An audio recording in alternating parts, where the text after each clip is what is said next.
Hi hello எல்லாருக்கும் வணக்கம். நம்ம இன்றைக்கி என்ன பார்க்க போகிறோம் கிச்சனில் அப்படின்னு பார்த்தீங்கன்னாக்கா, பிரண்டை சட்னி தாங்க. பிரண்டையை பறித்து நல்லா இப்படி கட் பண்ணி வாஷ் பண்ணி எடுத்துக்கங்க. ஒரு தக்காளி, ஒரு வெங்காயம், கொஞ்சமாக தேங்காய், தேவையான அளவு ஜீரகம், 1 டீஸ்பூன் கடலைப்பருப்பு. அதில் எண்ணெய் ஊற்றி நல்லா பிரண்டையை வதன்னு வதக்கிக்கணுங்க. நல்லா நிறம் மாற அளவுக்கு வதக்கிக்கணும்.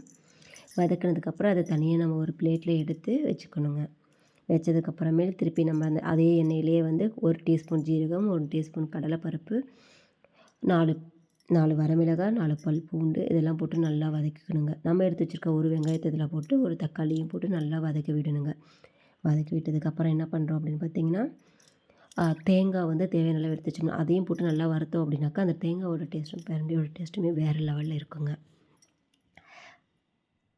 அதுக்கப்புறமேலு நம்ம வதக்கி வச்சுருக்க பிரண்டையும் இதிலேயே போட்டு புளி கொஞ்சமாக போட்டு நல்லா ஆற விட்டு கொஞ்சம் தண்ணி ஊற்றி நல்லா கொதிக்க விடணுங்க சிம்மில் வச்சு. அது ஆறுனதுக்கப்புறம் திருப்பி நம்ம அதை சட்னியை அரைச்சி தாளித்து சாப்பிட்டா ரொம்ப டேஸ்ட்டாக, அதுவும் தோசைக்கு சூப்பராகவே இருக்குங்க.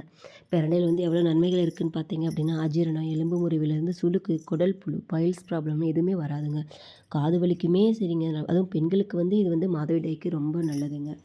இது சில பேர் பயந்துக்குவாங்க, கையில் அரிப்பு எடுக்குதுன்னு சொல்லிட்டு. நம்ம கையில் கொஞ்சம் புளி தடவிட்டு நல்லா அதுக்கப்புறமேலு அந்த பிரண்டையில இருக்கிற நாரெல்லாம் நம்ம உரித்து எடுத்தோம் அப்படின்னு பார்த்தீங்கன்னாக்கா சூப்பராகவே இருக்குங்க.